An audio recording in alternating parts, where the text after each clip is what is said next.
أما بعد فأعوذ بالله من الشيطان الرجيم بسم الله الرحمن الرحيم ثاني اثنين إذ هما في الغار إذ يقول لصاحبه لا تحزن إن الله معنا صدق الله العظيم وصدق رسوله النبي الكريم الأمين والصلاة والسلام على سيد الرسل وخاتم النبيين وعلى آله وأصحابه أجمعين.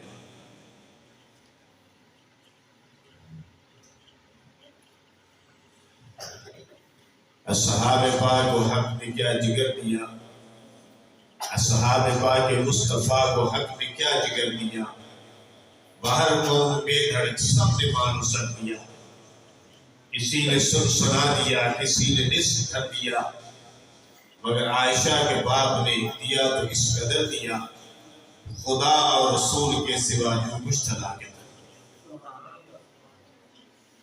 یا ربی صلی وسلم دائما ابدا علی حبیبک خیر الخلق كلهم وهو الحبیب الذي ترجى شفاعته لكل حول من الاحوال مقتحم دون اللهم صل وعلى آل محمد وصليت على إبراهيم وعلى آل إبراهيم إنك حميد مجيد اللهم بارك على محمد وعلى آل محمد كما باركت على إبراهيم وعلى آل إبراهيم إنك حميد مجيد. زیادہ دیر آپ کے ساتھ گفتگو نہیں ہوگی، تھوڑی ہوگی. اس کی وجہ یہ ہے کہ طبیعت جو ہے وہ ٹھیک نہیں. پہلے تو کچھ سینہ جام تھا اور اس کی دوائی وغیرہ لی تو اس سے آج ہچی لگی. رات دعا مانگ کے بھی صبح کا حساب کا پروگرام ہے، اس میں تقریر کرنی ہے. اللہ پاک صحت عطا فرما دے. اللہ نے وہ تو صحت عطا فرما دی ہچی والا، پھر اس کی دعائیاں لے لے کر اب ایسے ہی محسوس کر رہا ہوں جیسے بڑی ویکنس سی ہوتی ہے، کمزوری سی ہوتی ہے. لیکن یہ ہے کہ انشاءاللہ جو بھی باتیں ہوگی الحمدللہ پائیدار ہوگی اور میرے اور آپ کے ایمان کو جلا بخشے انشاءاللہ. گرامی قدر بات یہ ہے، قرآن مجید فرقان حمید کے اندر اگر کسی صحابی کا نام، کسی صحابی کا تذکرہ نص قطعی کے طور پر آیا ہے تو وہ ابو بکر صدیق رضی اللہ تعالی. اور بات سمجھاؤں گا، سمجھنے کی بات ہے، توجہ سے سمجھنا. جس کو قرآن نے کہا نبی کا ساتھ، وہ کائنات کے اندر ایک ہی ہے اور وہ ابو بکر صدیق. جس کو قرآن نے کہا نبی کا صحابی، وہ کائنات کے اندر ایک ہی ہے اور وہ ابو بکر صدیق. جس کا لقب یار غار ہے وہ بھی کائنات کے اندر ایک ہے. گرامی قدر اللہ پاک نے بڑے واضح انداز کے ساتھ اپنی کتاب کے اندر غار کے واقعہ کو بیان شروع تو کیا وَإِذْ أَخْرَجَهُ الَّذِينَ كَفَرُوا، کہ جب کافر آپ کو نکال رہے تھے، جلا وطن کر رہے تھے اور مشورے کر رہے تھے کہ آپ کو قید کر دیا جائے یا آپ کو جلا وطن کر دیا جائے یا نعوذ باللہ قتل کر دیا جائے. تو اللہ نے ان سب کے پلاننگوں کو برباد کر دیا، نیست و نابود کر دیا، پلاننگیں غلط کر دیا. کیونکہ اللہ کی جو تدبیر ہے وہ سب سے محکم تدبیر ہوتی ہے. تو جب ثانی اثنین کی باری آئی تو دنیا جانتی ہے کہ ثانی اثنین اذ ہما فی الغار، پیغمبر علیہ السلام کے ساتھ دوسرا شخص جو تھا جس کو قرآن نے کہا ثانی اثنین، وہ ابو بکر صدیق تھا۔ اس کا انکار کسی نے نہیں کیا آج تک، چاہے تفاسیر اٹھا لے اہل سنت والجماعت، محدثین کو ان کے اقوال اٹھا لے، سید کی کتابوں کو اٹھا لے، حتیٰ کہ شیعہ بھی اس کا انکار نہیں کر سکتے کہ ثانی اثنین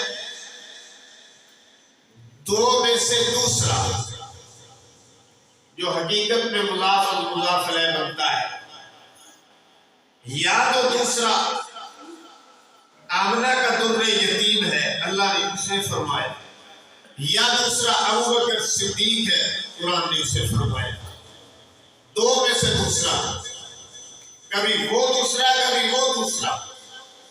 لیکن اگر ہم نبوت کے حساب سے نمبر لگائیں تو پہلے محمد رسول اللہ، پھر آپ کے مصدق اول ابو بکر صدیق رضی اللہ۔ لیکن اگر غار میں اندر جانے کا نمبر لگائیں تو پھر اول ابو بکر صدیق ہے اور اثنین دوسرا جو غار میں داخل ہو رہا ہے وہ محمد رسول اللہ۔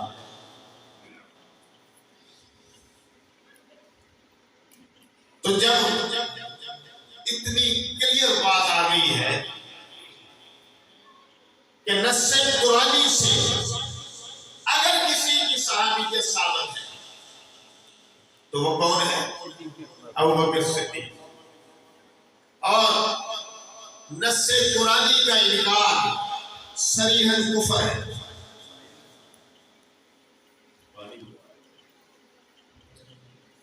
جو نص قرآنی کا انکار کرے گا وہ کون ہے؟ کافر۔ اس کے کفر میں شک نہیں۔ کون کہتا ہے کہ ابو بکر صدیق رضی اللہ تعالیٰ عنہ خلیفہ فصل نہیں تھے؟ ابو بکر تو وہ ہے جو اسلام کی بنیاد ہے، بلکہ اگر میں یوں کہوں کہ سارے صحابہ اسلام کی بنیاد ہے اور ابو بکر صدیق سب کے بنیاد ہے۔ سارے صحابہ اسلام کی بنیاد ہے، ابو بکر صدیق کس سے افضل ہے۔ یہ تو بات آپ کو سنائی جاتی ہے کہ علی رضی اللہ تعالیٰ عنہ ہمارے آنکھ میں تارے ہیں کہ علی علم کا دروازہ ہے، صلی اللہ علیہ وسلم نے فرمایا علی علم کا دروازہ ہے۔ لیکن یہ پوری بات آپ کو نہیں سنائی جاتی۔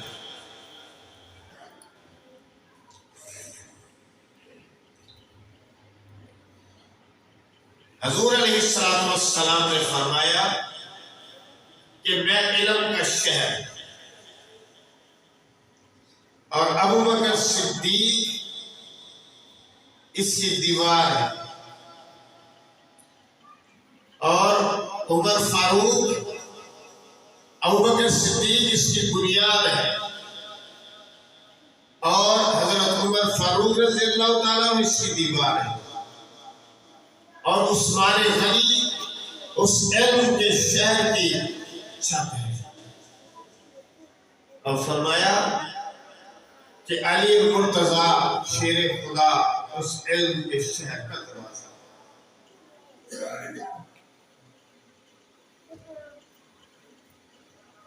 ابو بکر صدیق کی بھی فضیلت کا انکار کر دیا، حضرت عمر کی فضیلت کا بھی انکار کر دیا، عثمان غنی کی فضیلت کا بھی انکار کر دیا۔ جب تک امارت نہیں ہوگی دروازہ کیسے لگے گا؟ ابو بکر صدیق حقیقی امارت ہے، عمر فاروق حقیقی امارت ہے، عثمان غنی حقیقی امانت ہے اور علی المرتضیٰ شیر خدا اس امانت کا حقیقی نوازا ہے۔ دروازے سے داخل ہو جاؤ گے، داخل ہونا تمہارا کام ہے۔ ابوبکر صدیق رضی اللہ تعالیٰ عنہ، حضرت عمر فاروق رضی اللہ تعالیٰ عنہ، حضرت عثمان غنی رضی اللہ تعالیٰ عنہ، ان سے ہدایت عطا کرنا بھی رہا۔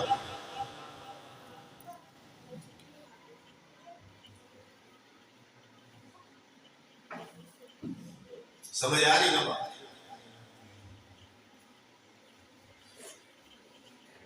حضرت ابوبکر صدیق غار میں پہلے اترے، اس لیے کہ ہو سکتا ہے کہ موذی جانور اندر ہو تو رسول پاک صلی اللہ علیہ وسلم کو نقصان نہ پہنچا۔ غار کی صفائی کی، اپنی پگڑی اتاری، اس کو پھاڑا، سوراخوں کو بند کیا، ایک سوراخ باقی بچا، اس کے اوپر اپنی ایڑی رکھ دی۔ رسول اللہ صلی اللہ علیہ وسلم کو بلایا، اپنی گود کو بچھایا، رسول اللہ صلی اللہ علیہ وسلم کے لیے اپنی گود کو بستر بنا دیا۔ اور پھر دیکھو اللہ نے کیا انعام دیا۔ حضرت ابوبکر صدیق کی یہ تمنا تھی کہ النظر الی وجہ رسول اللہ، کہ نگاہ میری ہو اور چہرہ رسول اللہ کا ہو، کسی وقت نگاہ میں نہ ہو۔ بلکہ ایک مرتبہ عجیب واقعہ ہو گیا۔ حضرت ابوبکر صدیق آئے، رسول اللہ صلی اللہ علیہ وسلم صحابہ کی مجلس کے اندر بیٹھے ہوئے تھے۔ حضرت ابوبکر صدیق اندر داخل ہوئے اور تھوڑی دیر کھڑے ہوئے رسول اللہ کو دیکھتے رہے، تکتے رہے، دیکھتے رہے، آخر چلے گئے۔ کسی نے پوچھا یہ آج عجیب آپ نے کیا، یہ کیوں کیا، کیا مقصد تھا؟ فرمایا کہ مجھے بھوک نے بہت ستایا ہوا تھا، میں نے آ کے رسول اللہ کے چہرے کو دیکھا، بھوک ختم۔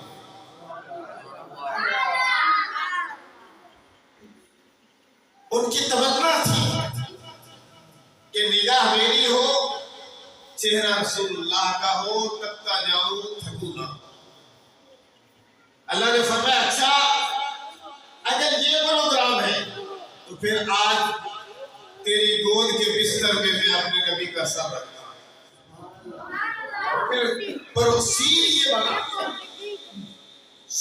بنا کہ ادھر رسول اللہ کا سر مبارک ہے، اتھر ہے، سر اتھر ہے، اور آپ کا چہرہ مبارک ہے، آپ آرام فرما رہے ہیں، اور ابوبکر صدیق رضی اللہ تعالیٰ عنہ حضور کے چہرے کو یوں دیکھ رہے ہیں جس طرح قرآن کی تلاوت کی جائے۔ حضور کے چہرے کو یوں تک رہے ہیں جیسے قرآن کی تلاوت کی جاتی ہے۔ قرآن جیسے رہل میں رکھا ہو ایسے میرے اور آپ کے نبی کا چہرہ ہے، اور ابوبکر صدیق ایسے دیکھ رہے ہیں جیسے قرآن کی تلاوت کی جاتی ہے۔ اللہ نے فرمایا ٹھیک ہے، تیری تمنا تھی نا ابوبکر، اب دیکھ۔ اور صرف دیکھا ہی نہیں، صرف دیکھا ہی نہیں، بلکہ جو سوراخ خالی تھا اس کے اوپر رکھتی تھی نا ایڑی، تو اس میں سے سانپ جو تھا کالا تھا، کالا اس وقت سے ڈنگ مار رہا ہے، آج تک مار رہا ہے، لیکن کالے کا ڈنگ نہ اس وقت کچھ کر سکا نہ آج ابوبکر صدیق کا کچھ بگاڑ سکے گا۔ تو ماشاءاللہ بے شک کالے نے ڈنگ مارا۔ ابوبکر صدیق کے درد کی کیفیت کی وجہ سے آنکھوں سے آنسو، آنسو کہاں گر رہے ہیں؟ یہ سب سے عجیب بات ہے کہ آنسو جو نکلے تو سیدھے رخسار نبوت پہ گر رہے ہیں۔ صدیق تیرے آنسو کی کتنی قیمت ہے؟ کسی کا آنسو گرے گا بدر میں، کسی کا آنسو گرے گا خندق میں، کسی کا آنسو گرے گا احد میں، کسی کا آنسو گرے گا محراب پر، کسی کا آنسو گرے گا منبر پر، کسی کا آنسو گرے گا پہاڑ پر، کسی کا آنسو گرے گا غار کے اندر، لیکن صدیق تیرے آنسو کے قربان جاؤں کہ جس کے آنسو گر رہے ہیں تو پیغمبر علیہ السلام کے رخسار پر گر رہے ہیں۔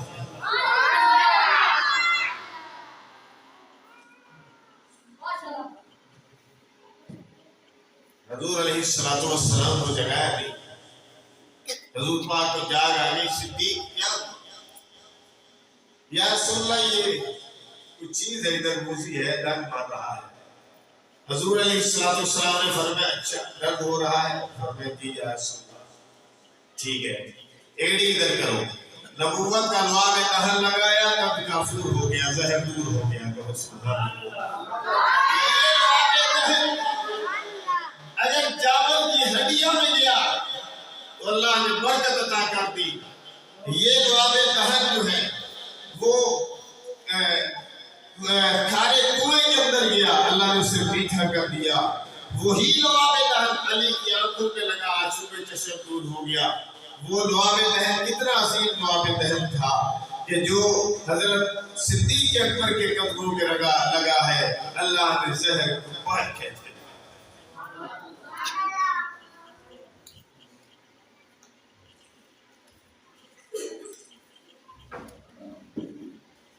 ابو بکر صدیق رضی اللہ تعالیٰ کو ہستی ہے، میں شارٹ کرتا جاؤں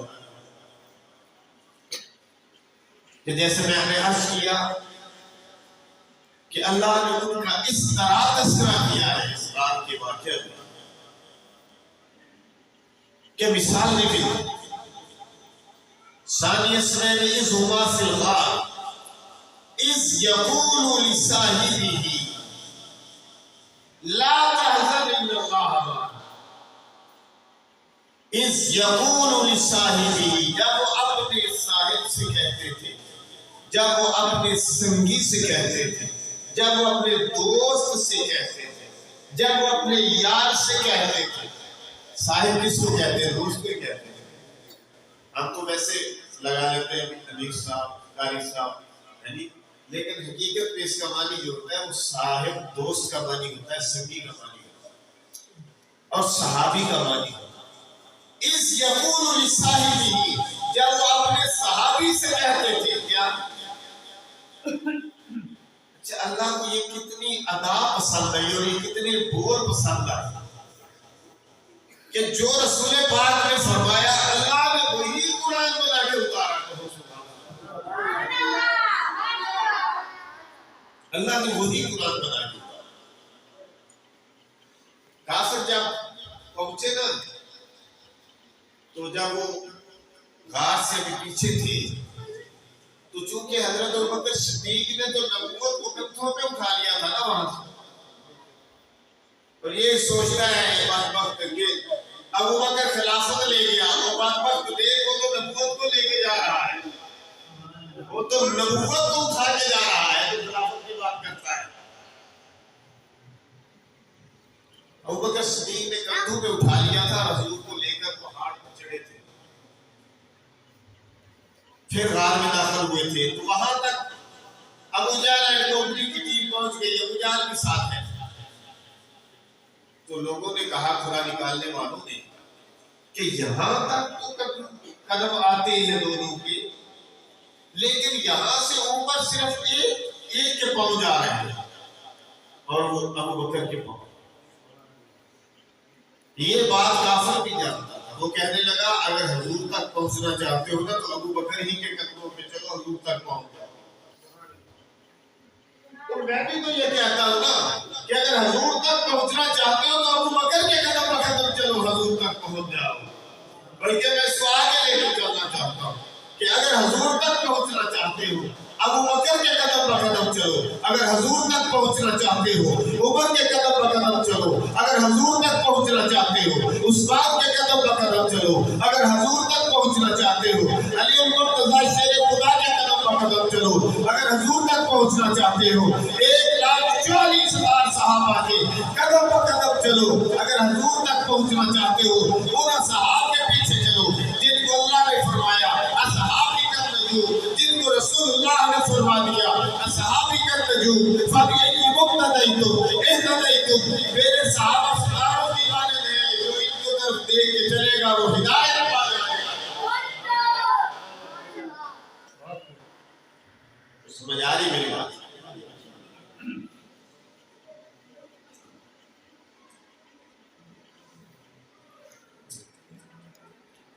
اچھا ابو جہل کوٹری پہنچ گئے، اب غار کے منہ پر پہنچ گیا، اللہ نے حکم دیا بکری کو اس نے جالا کر دیا، کوٹری نے انڈے دے دیے اور کافر اندھے ہو گئے۔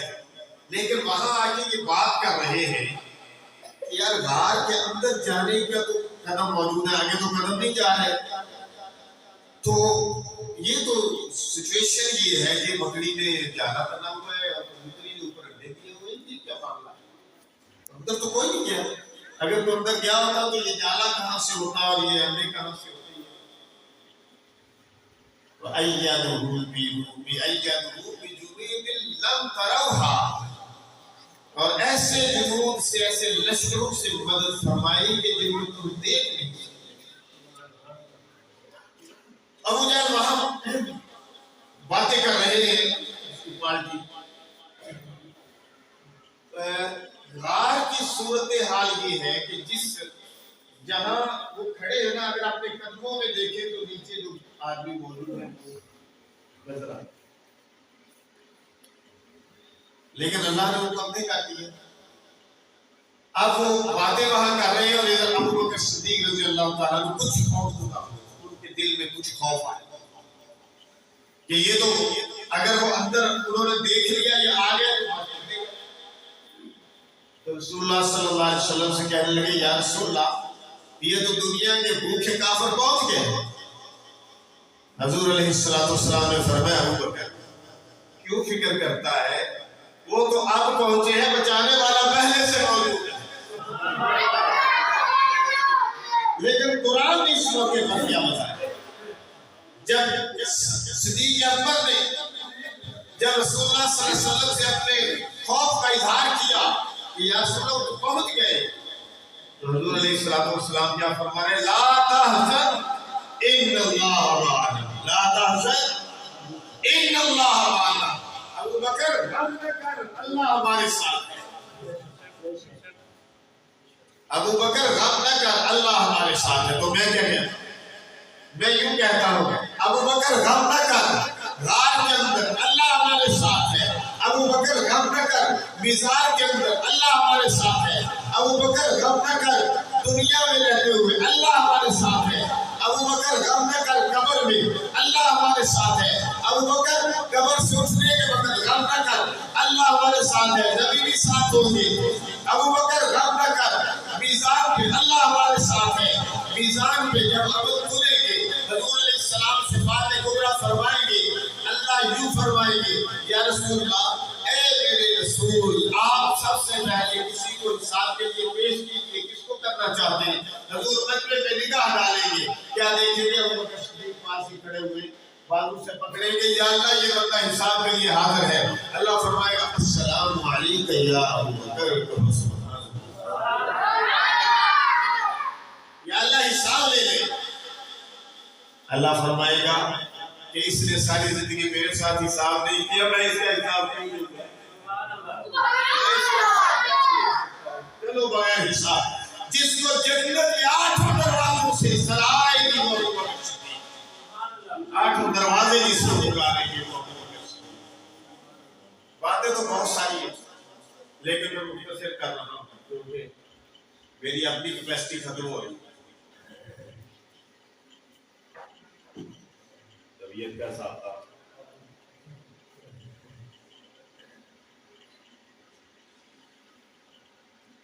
تو بات یہ تھی کہ ابو بکر غم نہ کر اللہ ہمارے ساتھ ہے، نہ دنیا میں غم نہ عقبہ میں غم، اللہ ہمارے ساتھ ہے، دشمن جو مرضی کرے اللہ ہمارے ساتھ ہے۔ یہ ابو بکر صدیق رضی اللہ تعالیٰ عنہ ہے کہ جب آپ نے کلمہ پڑھا نا، میں آپ کو نقطے دینا چاہتا ہوں تاکہ آپ کے ذہن نشین ہو جائے، میری طرف توجہ کرنا کہ جب آپ نے کلمہ پڑھا ابو بکر صدیق نے، تو یہ واحد صحابی ہے جنہوں نے کوئی سوال نہیں، حضور علیہ السلام نے فرمایا کہ ہر کسی نے مجھ سے دلیل مانگی، ہر کسی نے ہچکچاہٹ کا اظہار کیا، لیکن ابو بکر ایسے تھے کہ جس نے نہ دلیل مانگی نہ ہچکچاہٹ کا اظہار کیا۔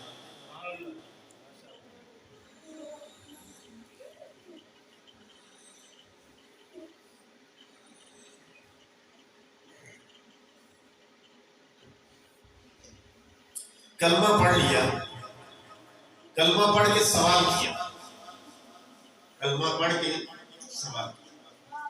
یہ ہر کوئی آپ کو نوٹ کرنے والا ہے، بچوں بولو۔ حضرت ابوبکر نے کلمہ پڑھا اور کلمہ پڑھ کے سوال کیا، یا رسول اللہ میرا کیا کام ہے؟ ذرا غور کرنا، یا رسول اللہ آپ میرا کیا کام ہے، میرا کیا مشن ہے، میرے ذمہ کیا ڈیوٹی ہے؟ حضور علیہ السلام نے فرمایا ابوبکر جو میرا کام ہے وہ تیرا کام ہے، کہو سبحان اللہ۔ نبوت کا تاج سر میں نہیں ہے، لیکن حضور نے اپنا کام منتقل کر دیا ہے۔ ابوبکر کے سر میں نبوت کا تاج نہیں، لیکن حضور نے اپنا کام منتقل کر دیا ہے، کس کو؟ سیدنا ابوبکر صدیق۔ اور میں تو یوں کہتا ہوں، میں اس سے یہ پوائنٹ نکالتا ہوں، یہ سمجھ میری بات آتی ہے کہ ابوبکر صدیق نے جو یہ سوال کیا یہ دراصل امت کی طرف سے سوال ہے کہ یا رسول اللہ کلمہ پڑھ لینے کے بعد ہمارا کیا کام ہے؟ تو حضور نے فرمایا امتیوں جو میرا کام ہے وہی تمہارا کام ہے۔ کیا ہے کہاں سے یہ بات میں نے کر دی؟ کنتم خیر امة اخرجت للناس تأمرون بالمعروف وتنهون عن المنکر وتؤمنون بالله۔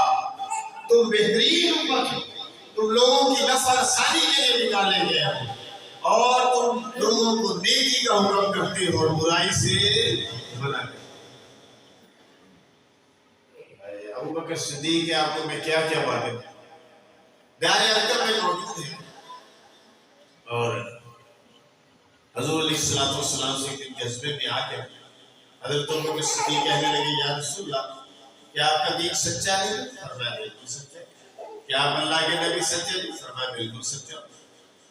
فرمایا تو یا رسول اللہ پھر اتنا چھپ چھپ کے کیوں ہم کام کر رہے ہیں؟ اعلان توحید کیوں نہیں کر رہے؟ حضور نے فرمایا ابھی حالات نہیں ہیں، ابھی صبر کرو، ابھی حالات نہیں ہیں۔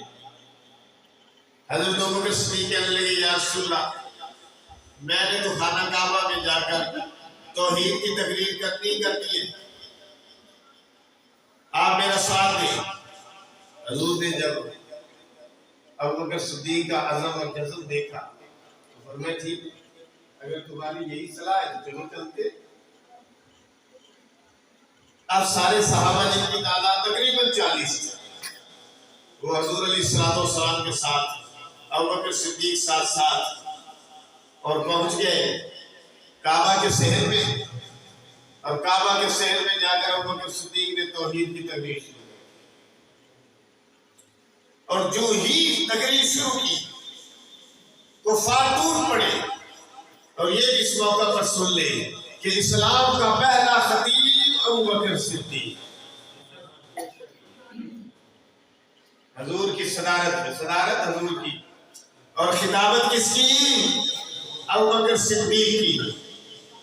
حضرت ابوبکر صدیق رضی اللہ تعالیٰ عنہ نے جب تقریر شروع کی تو کفار چاروں طرف سے اور آپ کو اتنا مارا کہ سارا جسم لہو لہان کر دیا، اور آپ کا چہرہ اس طرح سوج گیا کہ آنکھیں اور چہرہ اور سب رہا۔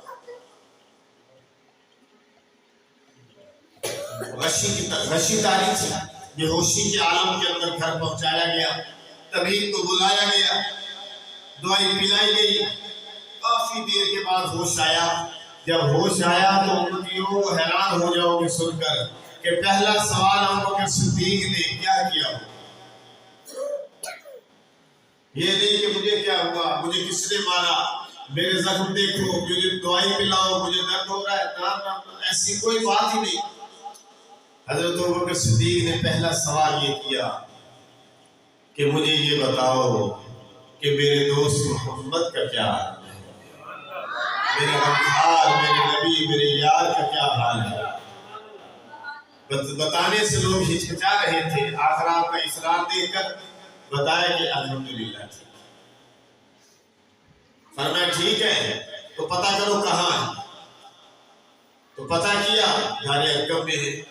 حضرت ابوبکر صدیق نے فرمایا مجھے وہاں پہنچا۔ انہوں نے کہا آپ کی حالت ٹھیک نہیں ہے، آپ کیا کر رہے ہیں؟ فرمایا ادھر ہی جاؤں گا تو شفا ملے گی۔ کہ یہ اور شفا نہیں ہے، حضور کے قدموں میں شفا ہے۔ اٹھایا گیا، رسول اللہ کے قدموں میں پہنچایا گیا، حضور نے گود میں سر رکھا، آنکھیں کھولی، حضور کے چہرے کا دیدار کیا۔ انظر الی وجہ رسول اللہ، کہ میں تو رسول اللہ کے چہرے کی بس زیارت کا طالب ہوں۔ جو ہی رسول اللہ صلی اللہ علیہ وسلم کے چہرے کے ساتھ نظریں دو چار ہوئی، حضور علیہ السلام نے پوچھا ابو بکر کیا حال ہے، ہم کیسے ہیں؟ فرمایا یا رسول اللہ آپ کا دیدار ہو گیا، سارا درد کافور ہو گیا، سارا غم دور ہو گیا۔ نعرہ تکبیر، نعرہ تکبیر، شان مصطفیٰ، شان سیدنا ابوبکر صدیق، شان صدیق اکبر، نعرہ تکبیر۔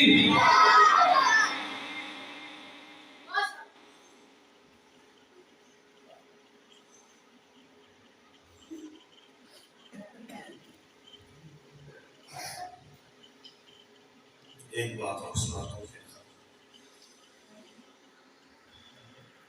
دیکھیے کہ جب رسول اللہ صلی اللہ علیہ وسلم کے تبوک کے موقع پر اعلان فرمایا چلتے ہیں تو سب لوگ لے آئے، جو کچھ تھا لے آئے، کسی نے سنا دیا، کسی نے نصف گھر دیا، مگر عائشہ کے باپ نے دیا تو اس قدر دیا خدا اور رسول کے سوا جو کچھ تھا۔ تو ابوبکر صدیق سارے گھر کا سامان اٹھا کے لیا، حتیٰ کہ دیوار پر ہاتھ مار رہے تھے کہ کوئی سوئی تھی ادھر وہ نہ رہ جائے، سوئی دھاگا بھی اٹھا کے پیغمبر کے کندھوں میں رکھ دیا۔ لباس تن میں تھا، لباس اتارا، ٹاٹ پہن لیا، ٹاٹ کا لباس پہن کر بگول کے کانٹے لگا کر رسول اللہ کی خدمت میں حاضر ہو گئے۔ ابوبکر گھر میں کیا چھوڑ کے آئے؟ فرمایا حبک و حب اللہ، آپ کی محبت اور اللہ کی محبت چھوڑ کے آئے۔ اچھا جبریل آ گئے، یا رسول اللہ اللہ کا سلام آیا ہے۔ اچھا وعلیکم السلام ورحمۃ اللہ۔ ابو بکر کو بھی سلام کہتے ہیں، اللہ کا سلام ان کو بھی آیا ہے۔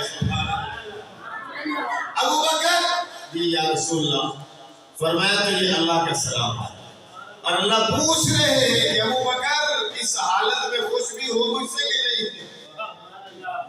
کائنات کے اندر ایک ہی ہستی ہے کہ جس سے اللہ پوچھ رہے ہیں دنیا میں، اس سے پوچھو مجھ سے خوش تو ہے؟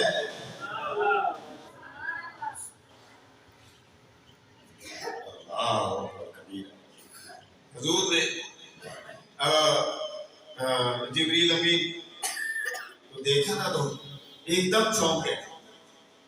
جبریل یہ تو نے ٹاٹ کا لباس پہنا ہوا ہے، تیرے تو سفید کپڑے ہوتے ہیں۔ کہا یا رسول اللہ مجھے نہ دیکھیے، ذرا آسمان کی طرف نگاہ تو اٹھائیں۔ حضور نے نگاہ اٹھائی تو فرشتے قطار اندر قطار ٹاٹ کا لباس پہنے ہوئے ہیں۔ جبریل یہ کیا ہے؟ فرمایا اللہ کو تیرے یار کی ادا اتنی پسند آئی ہے کہ 70,000 فرشتوں کو ٹاٹ کا لباس پہنا۔ نعرہ تکبیر، نعرہ تکبیر، شان مصطفیٰ، گلی گلی نگر نگر، ابو بکر گلی گلی نگر نگر، گلی گلی نگر نگر، نعرہ تکبیر۔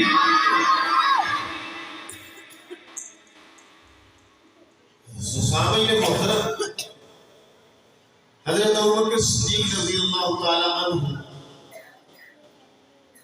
میں آپ کو ایک اور بات کے ساتھ بات تھوڑی سی بتاتا ہوں کہ دیکھیے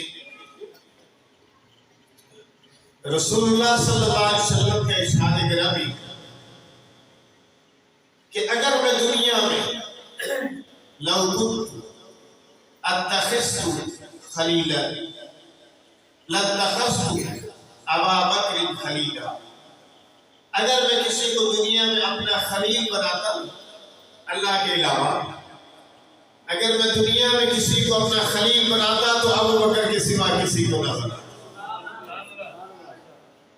تو یہ جو مقام خلت ہے، مقام صدیقیت، تو وہ برابر ہے نبیوں کے بعد مقام صدیقیت ہے. تو مقام خلت بھی عجیب ہے. آپ کو بتا دیں کہ اللہ نے ابراہیم علیہ السلام کو اپنا خلیل بنایا، مصطفیٰ علیہ السلام نے ابو بکر صدیق کو اپنا خلیل بنایا. حضرت ابراہیم علیہ السلام سے کسی نے پوچھا کہ آپ اللہ کے خلیل کیسے بنے؟ فرمایا بذلت نفسی لدینا، کہ میں نے اپنے نفس کو اللہ کے لیے قربان کر دیا. وقلبی للرحمن، میں نے اپنے دل کو رحمان کے لیے مخصوص کر دیا. ومالی للضیفان، میں نے مال کو مہمانوں کے لیے وقف کر دیا. ہاں انا خلیل الرحمن، تو اللہ نے مجھے خلیل الرحمن بنا دیا، رحمان نے مجھے اپنا خلیل بنا دیا. اگر آپ غور کریں تو یہی چیزیں کیا ابو بکر صدیق میں نظر نہیں آتی؟ مال قربان کیا، اولاد قربان کی، بابالا دی میری قربان بھی ہے، اس میں وہ ایک بیچ میں سے رہ گئی.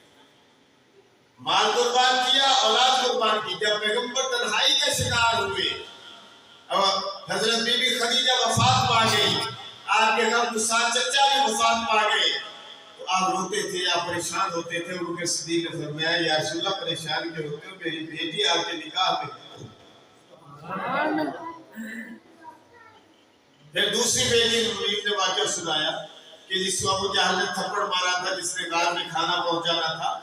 بیٹی غار میں کھانا پہنچانے کے لیے وقف، بیٹا دودھ پہنچانے کے لیے وقف، اور غلام جو تھا وہ رپورٹنگ کرنے کے لیے وقف.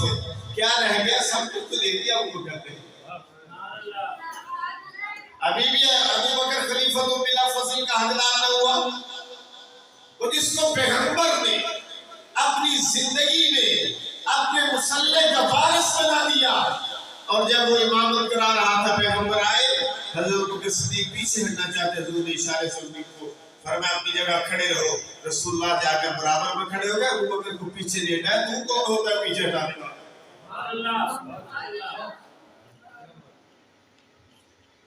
اللہ. تو رسول اللہ صلی اللہ علیہ وسلم نے اپنا خلیل قرار دیا کس کو؟ حضرت ابو بکر صدیق. اگر میں دنیا میں اپنا خلیل بناتا تو ابو بکر کو بناتا.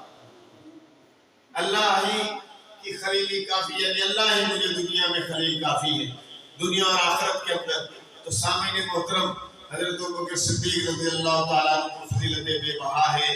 ہم بس اتنا سمجھ لیں کہ خلیفۃ بلا فصل ابو بکر صدیق رضی اللہ تعالیٰ عنہ، پھر حضرت عمر فاروق رضی اللہ تعالیٰ عنہ، پھر حضرت عثمان غنی رضی اللہ تعالیٰ عنہ، پھر علی المرتضیٰ شیر خدا رضی اللہ تعالیٰ عنہ. اور یہ بات نوٹ کر لیں کہ ابو بکر صدیق کو جو خلیفہ بنایا اس میں حضرت علی کی رائے شامل تھی.